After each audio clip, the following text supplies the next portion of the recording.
Kitabu cha Ufunuo sura ya 2 na Ufunuo sura ya 3 kinazungumzia habari ya nyakati ambazo ni mipito. Ndio ukirudi kitabu cha Mathayo sura ya 24 utaangalia Yesu alisema ishara. Lakini kitabu cha Ufunuo sura ya 2 na Ufunuo sura ya 3 inazungumzia habari ya vipindi. Tena hivyo vipindi vinaitwa vipindi 7. Tena hivyo vipindi 7 vinaitwa makanisa mangapi? 7. Na kipindi cha kwanza kinaitwa kipindi cha Efeso. Kipindi cha Efeso. Sasa haya, unaposikia Efeso, unaposikia Pergamo, unaposikia Smyrna, unaposikia Thyatira, unaposikia Sardi, unaposikia Philadelphia, unaposikia Laodikia, ilikuwa ni miji. Sasa kwa sababu ya muda sitaki nielezea habari ya hiyo miji. Ilikuwa ni miji, na kila mji kulikuwa na kanisa. Na ndio unaposikia kwa kanisa andika, kwa kanisa andika, kwa kanisa andika, kwa kanisa andika, sura 2 inaisha, sura 3, kwa kanisa andika, kwa kanisa andika, na kwa kanisa andika. Makanisa 7. Hayo yanamaanisha vipindi 7 vya kusubiri Yesu. Aliyeanza wanafunzi akamwambia, sikia, ninaenda alafu nitafanya nini? Nitakuja. Sikia, kipindi cha kwanza kilikuwa kinaitwa Efeso. Kilianza mwaka ule wa 31 AD kikaenda hadi mwaka wa 100. Kipindi hiki kilikuwa ni kanisa la kwanza la mitume. Haleluya. Kimeshapita. Kipindi cha kwanza. Kipindi cha pili kilikuwa ni kipindi cha Smyrna. Kanisa la karne ya kwanza lililoanza mwaka wa 100 hadi mwaka wa 313. Ni kanisa ambalo lilipitia mateso makali sana. Wanafunzi waliuawa, watu walichinjwa, watu walikufa kwa ajili ya Kristo. Mwaka ule wa 100 hadi 313, kipindi ambacho ni kipindi cha Smyrna. Kipindi cha tatu kilikuwa ni kipindi cha mwaka wa 313, kinaitwa Pergamo. Ni kipindi ambacho hakikuwa na mateso sana wala hakikuwa na kifo sana. Kwa sababu kipindi hichi ndipo mfalme mmoja anaitwa Konstantini. Yule Konstantini yule aliyebadilisha ubatizo. Yule Konstantini aliyekuwa masuala ya kunyunyiziwa maji. Yule Konstantini ambaye aliyeunganisha Ukristo na upagani kutengeneza kanisa la Rumi, la Roman Catholic. Yule Konstantini aliyeibua mpaka habari ya sheria au amri 10 za Mungu zikabadilika kwenye baraza lake. Hichi kipindi cha tatu ambacho ni kipindi cha Pergamo ambacho kiliisha, lakini Mungu aliwapa na wenyewe onyo. Sasa nitakuwa naenda jumla. Kipindi cha kwanza Mungu aliwaambia wale watu ule mwaka wa 131 hadi mwaka wa 100 kwamba kumbuka ulipoanguka na utubu ukafanya matendo ya kwanza. Lakini kipindi cha pili cha Smyrna nimeshawaambia habari ya mauaji. Yesu aliwatia moyo kwamba usiogope mambo yatakayokupata, uwe mwaminifu. Lakini kipindi cha tatu ambacho watu walikula raha, yaani kilikuwa ni kipindi cha kula raha, maana ibada za sanamu zilipoingia kulikuwa na watu ambao walikuwa na maabudu Mungu wa kweli. Kilikuwa na mauaji sana ambacho kulikuwa mwaka wa 313 hadi mwaka wa 538. Ni kipindi ambacho ibada za sanamu ziliingizwa katika hekalu la Mungu. Kipindi ambacho ibada za sanamu ziliingizwa makanisani na kikaisha na chenyewe. Kipindi cha 4 kilikuwa kipindi cha mwaka 538 hadi mwaka 1054. Kipindi hichi kilikuwa ni kipindi cha kirefu kidogo ambacho kilikuwa ni kipindi cha zama za giza. Kipindi hichi Bwana aliwaambia kwamba wanapaswa kuwa makini, maana walipewa muda wa kutubu hichi kipindi na chenyewe kikaisha. Lakini kipindi kingine cha 5 kinaitwa Sardi. Ni kanisa ambalo sasa baada ya hapo watu wakaanza kujua habari ya matengenezo, wakaanza kutafuta ukweli. Na unaposoma Biblia yako, kanisa la Sardi lenyewe lilikuwa ni kanisa ambalo hichi kipindi cha zama za giza linaambiwa kwamba uwe mwenye kukesha, Kumbuka uliyopokea na yashike hayo ukatubu. Nilipewa tahadhari kitu ukaambiwa pamoja na kwamba utapitia changamoto uwe mwenye kukesha. Kipindi cha 6 kimeanza mwaka ule 1798. Kipindi cha 5 kilianza 1054 kikaisha mwaka 1798. Kipindi cha 6 kinaitwa Philadelphia. Chenyewe unaposoma kitabu kile cha Ufunuo sura ya 3 mstari wa 11 utaangalia pamoja na kwamba ni kipindi cha wana matengenezo hapo. Ni kipindi ambacho watu walikuwa na bidii ya kusoma na ndicho kipindi ambacho watu walibuka wakataja hata siku ya kuja kwa nani? Kwa Yesu. Biblia tunatuambia hivi ni vipindi ambavyo vikiisha tutamwona huyo tunayemsubiri atakuja. Hichi kipindi kilisha mwaka 1798. Kilianza mwaka 1798 kikaisha mwaka 1844. Na wao pia wakapewa tahadhari kwamba nimekupa mlango ulio wazi. Unazo nguvu kidogo, shika sana ulicho nacho. Hicho kipindi kikaisha. Kipindi tunachoishi tunamsubiri Yesu kinaitwa kipindi cha Laodikia. Haleluya. Kipindi ambacho ni cha Laodikia. Kipindi ambacho watu wako baridi na wako moto. Kipindi ambacho tuko vuguvugu. Hebu muulize mwenzako, wewe ni moto au baridi? Na hichi kipindi ndio washiriki tumekuwa na kichwa vikuu na tunamsubiri Yesu wangu. Leo unaweza kushangaa nyumba ya msabato hata ibada hawana. Lakini Jumamosi kanisa, alafu nashangaa baba amenunua bonge ya lesoni ya shilingi 7,000. Haleluya. Na hasomi. Na mama hasomi. Kazi yao ni kula na kipindi chetu ni kipindi ambacho kimeanza mwaka 1844. Unaposoma Biblia yako utagundua kipindi hichi ni cha ajabu. Mungu anasema tunajifanya tumevaa kumbe tuko alafu tunajifanya tunaona, yaani mnajifanya mnaniona kumbe mmevaa miwani. Kumbe ni vipofu. Tunajifanya tuna akili kumbe hatuna nini? Kipindi chetu ndio utagundua hata Yesu mwenyewe alisema kwamba kipindi cha mwisho kama sijaja maarifa yataongezeka.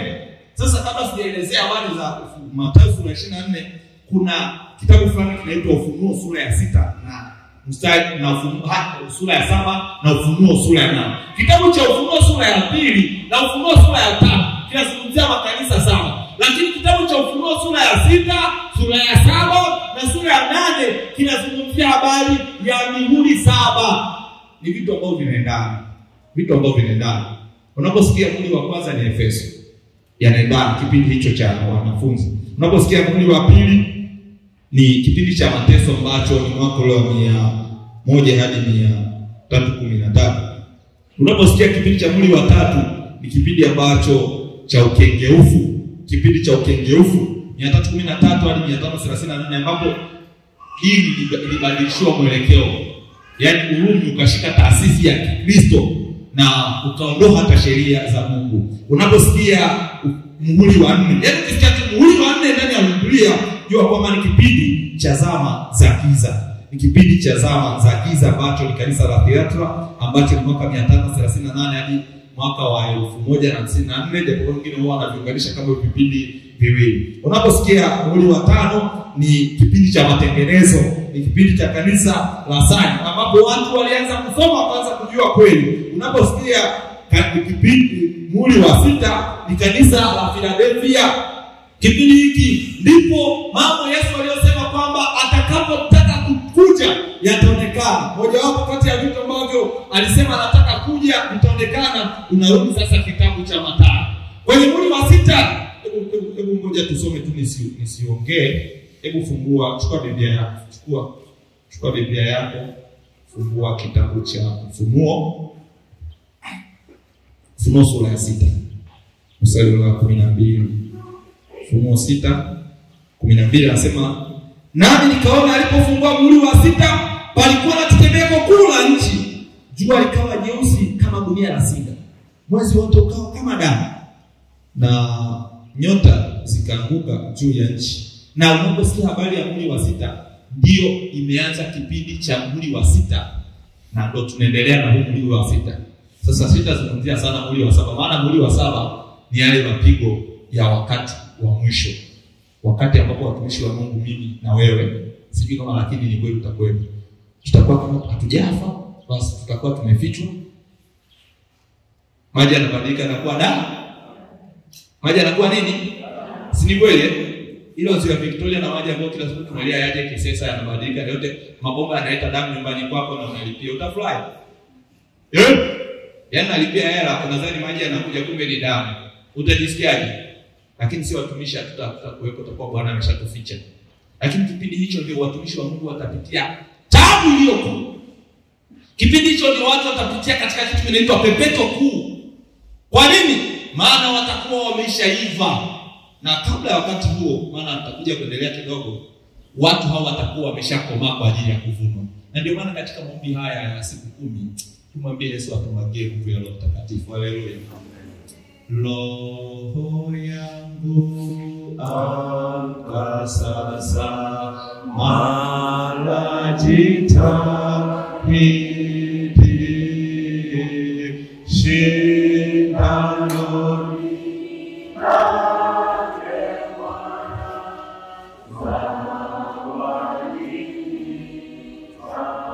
sauti yake Mungu inayokuita ndiyo aliyekirimu taji ya uzima. Mashahidi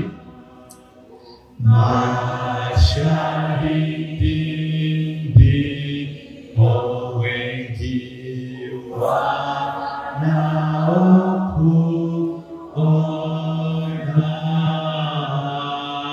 ya nyuma usifikiri bali mwendoka.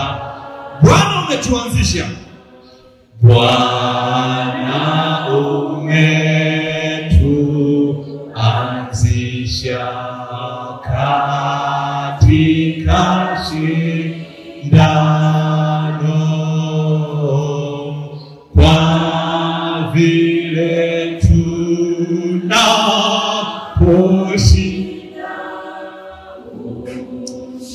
Wakati huu unapoimba utagundua beti ya 4 anasema kwamba Bwana umetuanzisha katika shindano. Wote wanaoishi katika kipindi kuanzia mwaka 1844 tunaishi katika zama za mwisho. Haleluya.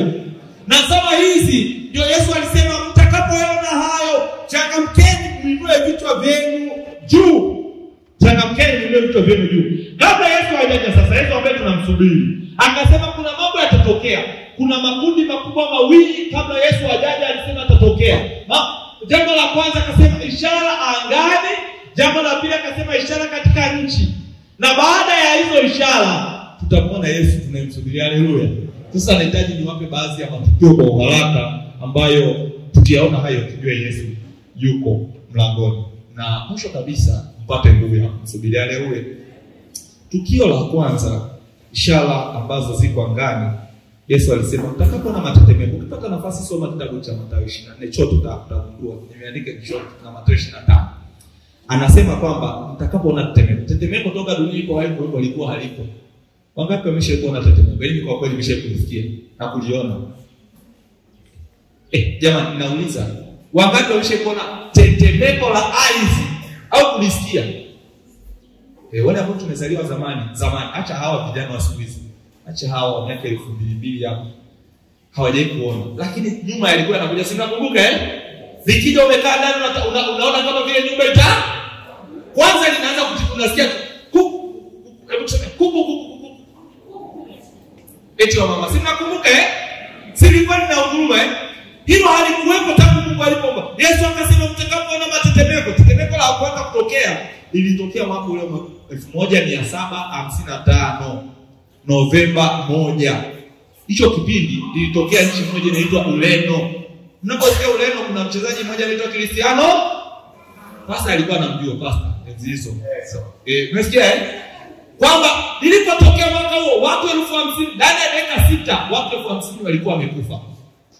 Lakini tutakapoona matetemeko, Yesu anakuja. Unaposikia matetemeko yanazidi kutokea, kuna lingine litokea majuzi hapo Bukoba, watu walikufa. Si ni kweli Sikia Kinginezo akasema mtakapoona jua linatiwa giza. Unapoona kupatwa kwa jua na kupata kwa nini? Kwa mwezi, ujue Yesu anakuja. Kingine akasema mwezi kwa mwekundu. Umeshaona mwezi kupatwa kwa mwezi Yesu anakuja. Hayo mambo ya kwetu. Kingine nyota kuanguka. Hayo ni matukio ambayo Yesu anasema mtakapoona mabadiliko huko juu, ujue Yesu anakuja. Lakini akasema kuna dalili nyingine. Dalili za mwisho. Akasema cha kwanza ni mlipuko wa sayansi. Tunaposoma Danieli 11:33 hadi 35 tunaandika Danieli 11:33 hadi 35. Kwa dakika zilizobaki tenda speed kidogo. Sayansi, mnapoona maarifa kuongezeka. Kwa kweli sasa hivi sayansi imekuwa. Hata mnapoona tunatumia hivi vyombo hivi. Yaani unapoona tunatumia hii mic na zime na waka, jua Yesu anafanya nini? Yesu kwani alikuwa anatumia hii? Mnapoona nyumbani kwenu kuna umeme, au ni maarifa? Unapoona umeshika simu yako unampigia mtu yuko da. Hivi hata akili yako tu unaona hivi kweli jamani. Hivi kweli kuna namna gani nipige mtu alisikie yuko da? Hivi mnakaa mnawaza. Tunampigia mtu jamani. Uko wapi? Uone Yesu anakuja. Maarifa yanapozidi kuongezeka, Yesu anakuja. Kingine anasema ziki ya mataifa. Unapoona vimbunga, machafuko ya habari, watu kuvunjika mioyo. Yaani unapoona watu wamevunjika mioyo, watu wanaasi kanisani. Acha waasi. Kwa pastor tutawaleta kulikuwa na Juma Unapoona watu wanavunjika mioyo, wanaasi. Nimekwazwa. Kuna mtu yuko hapa alikwazwa akaacha, si kweli? Unapoona unavunjika moyo, unashaka mtu anafanya kazi anakata tamaa, hizo ni dalili za kuja kwa nani? Usivunjike moyo. Kingine akasema njaa na matetemeko ya ardhi na magonjwa ambayo tunayombea hapa na ajali za kila siku. Wengine wanasema kwamba wanatoana kafara. Kumbe ni dalili ya kuja kwa Yesu. Unapoyaona hayo changamka. Lakini cha ajabu anasema upendo wa wengi kupoa. Eti hata upendo wa wengi kupoa. Wakati ambao kwa kweli upendo wako unapoa sana, ingekuwa tu mkono. Jamani. Ndio hapo wakati ambao upendo wakati fulani unapoa. Unatumko. Sisi Yesu anapoona. Kuna watu wako upendo umekuwa ndio maana ndio wazazi zinashinda. Ni dalili ya kuja kwa Yesu haleluya. Unapoona upendo umekuwa nyumbani, mwambie Yesu na uje mapema tu twende kwa haleluya. Haleluya jamani. Tunakata tamaa unapoona matatizo ya ndoa, migogoro. Sisemi kwamba uende kupigana sasa maana tunasema mtumishi amesema kwamba kumbe haya tunayofanya Yesu anakuja. Ni dalili ya kuja kwa Yesu. Upendo wengi umepoa, siku hata ndugu wapendana. Lakini kingine anasema kama zilivyokuwa siku za Nuhu, ndivyo atakapokuja kwa nani? Watu walikuwa wakila. Sasa mtumishi ameeleza, unapoona watu wanakula, na siku hizi watu wanakula. Wanakula kila kitu. Watu wanakula. Na hata ndio maana tunatangazia maombi ya siku 10 ni kufunga. Kuna mtu anasema we tumbo lako liache hivyo. Tumbo wewe, watu wanakula. Kwa sehemu fulani nikakuta mtu anakula andazi na sigara. Watu wa ajabu. Andazi na sigara? Yaani au karanga na bia. Yaani duniani watu wanakula na kunywa. Hata majumbani mwetu kuna mtu anakula na anakula tena kuna watu wanakula. Eti Yesu anakuja unapoona watoto wako wanakula mpaka wanapitiliza. Watu wanakula vitu vya ovyo. Sio chipsi. Hivi chipsi zilikuwa zamani Watu zamani watu walikuwa wanakula kwa kweli. Lakini tunapoona hayo, tujue Yesu anakuja. Watu kunywa, unapoona watu wanazidi kuwa walevi, kichwani kwako jenga habari ya kuja kwa Yesu. Kingine anasema kwamba vurugu na utii kupungua. Unaposoma kitabu cha Timotheo wa pili 3:10 mstari wa kwanza na kuendelea, unapoona vurugu, unapoona utii unapungua, unapoona watu wanapenda fedha kuliko kumpenda Mungu, unapoona mambo yanatokea ya ajabu, usaliti, watu ni wakaidi, watu ni wauaji, watu wanafanya mambo ya ovyo, haya yanatangaza habari ya kuja kwa Yesu. Mwisho Yesu akasema unapoona habari njema ya ufalme inahubiriwa ulimwenguni, jua Yesu anakuja. Mwisho kabisa napenda kuatia moyo. Wakati tunamsubiri Yesu, tunapaswa kumwambia Yesu atupatie nguvu ya Roho Mtakatifu. Haleluya. Wakati tunamsubiri Yesu, sasa hivi shetani anafanya kazi kubwa kuwadondosha hata watu wa Mungu. Mambo anayotumia sasa hivi kanisani ni mambo makubwa mawili. La kwanza mziki, la pili mpira. Haleluya. La kwanza mziki, la pili mpira. Si niongeje msikie. Wakati wa mwisho shetani ameingilia kanisa. Anawafanya watu wapende muziki. Unajua muziki, unaposema muziki unaenda hadi filamu. Wakati wanafuatilia episode. Sasa yuko episode ya 314 na anapunga mkono kabisa bila aibu. Uwe na aibu. Siku moja mtu mmoja akaniambia eti, yaani ukiona ile ya Muhindi, yaani inafundisha ba, inafundisha. Unaona ile ndoa ile wewe inafundisha. Yaani kuna watu vichwani mwao wamejaza episode. Siku moja anatembea nyumba kwa nyumba akakuta mama mmoja analia. Kisa ameona mtu kwenye TV amechomwa kwenye filamu. Jamani nilikuwa nalia. Shetani amejaza muziki vichwani. Lakini sio tu muziki, amejaza mpira. Yaani kuna mtu yuko hapa anaangalia mpira. Sasa cha ajabu sio tu mpira. Shetani alivyo mjinga ameingilia hadi kanisa, ameleta kitu kinachoitwa kube. Yaani kuna mtu yuko hapa pastor, anaomba atashinda milioni 100. Ameweka mkeka. Hebu nyosha mkono tuone. Kuna watu shetani hajaenda tu mpira. Bora zamani mpira watu wanaangalia Simba itafunga Yanga. Sasa hivi mtu ameweka ikifunga Yanga anapata hela. Anapata vitu. Ikifunga unashangaa sio kwamba mtu analia timu imefungwa, analia na hela Shetani amefanya watu hawalali. Unashangaa kwa zamani walikuwa wanasumbuana sisi ni uzinzi. Siku hizi unashangaa mwanaume anatoka anaenda chooni kumbe anaangalia kama simu mkeka umeti. Hata unaposikia nguvu za kiume zimesha sio shida, sio nguvu mzee wangu John. Shida baba, watu wana mawazo mikeka haitiki. Watu wamekata tamaa. Kanisa letu linayumba. Wakati tunamsubiri Yesu, tunapaswa kuwa watu wa maombi. Haleluya. Unapoona watu tunaomba, hii ni njia ya kumsubiri Yesu. Omba. Wakati tunapoona mambo yanakuwa magumu, ni dalili. Ngoja nikwambie, kadri tunapozidi kumsubiri Yesu, mambo hayatakuwa mazuri. Tena nilikuwa naambia watu wa Kitumba, usizani kadri unapomsubiri Yesu utakuwa tajiri. Na kuna utajiri. Yesu hakutufia ili tuishi kwa starehe duniani. Yesu akasema sikuleta amani, nimeleta nini? Kuna mtu anadhani eti ngoja ninunue gari ndio nitasali. Ngoja niwe vizuri. Na kuna watu wa ajabu kabisa. Wanakula sadaka na zaka. Eti kuna mtu sio mchungaji naye anapiga zaka. Yaani kuna watu. Yaani wewe sio mchungaji na zaka unakula. Na aibu huu. Mungu anasema hizi unajua hela sasa mwaka huu watoto wangu wanasema ninachukua na hizo hela napelekea watoto shule. Yaani zaka watoto wake na Yesu kuja ameshapisha cheo cha mapasta cha upasta. Wanatumia. Wakati wa siku ya mwisho upendo hata kwa Mungu umepoa. Tunapoona nguvu ya kiroho inapoa, tunapaswa kumwambia Yesu tupatie nguvu. Hizi ni dalili. Unapoona watu wana hata hamu ya kusali inaisha, ni dalili ya kuja kwa Yesu. Na bahati mbaya yameleta maafu fulani yanaitwa Phoenix. Unakuta kuna maovu simnayo kwenye simu simu tu kishafunga unashangaa watu wanakatika watu mambo ya uchuchi. Mtu wa Mungu naye ana hilo liapo limetunzwa tu ajuku likabili. Shetani analeta mambo ya kupotea. Niwatie moyo ndugu zangu. Wakati huu kwa mtu wa maombi, soma neno la Mungu, fanya kazi ya Mungu, Yesu atakukuta kwa kazi. Amen. Uwe na kiasi. Usiwaze shida. Kuna watu wametanguliza shida kuliko Mungu. Wakati huu shida zitazidi kuwa nyingi, mawazo yatakuja kuwa wewe zinapokuja acha kusumbuka na mawazo, acha kusumbuka na shida, fanya kazi nayo kuhusu mengine, mwachie Mungu atakutendea.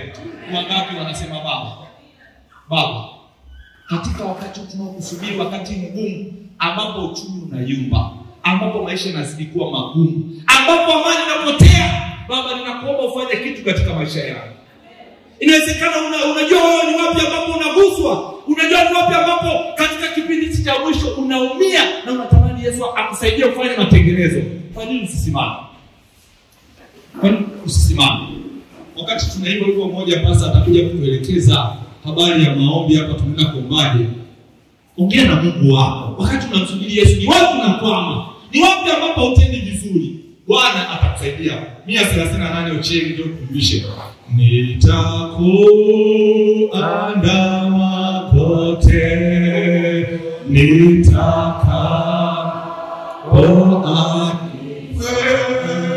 wewe ukiniongoza nami njia itakapoparuzwa, njia itakapoparuza kwa Tangulia mbele. Ulitangulia mbele, nami nitaangalia. Nijapokuta taabu, nijapokuta taabu na majaribu kote, nakumbuka shida yako. nakumbuka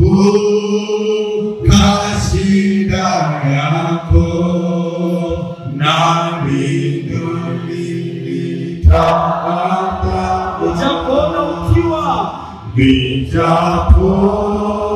nijapoona ukiwa na mateso makali, wewe uliyatikiza, nami nitaangalia. japo wanipeleka, ijapo wanipeleka vilindini mwa giza, wewe uliyatikiza, nami nitaandama.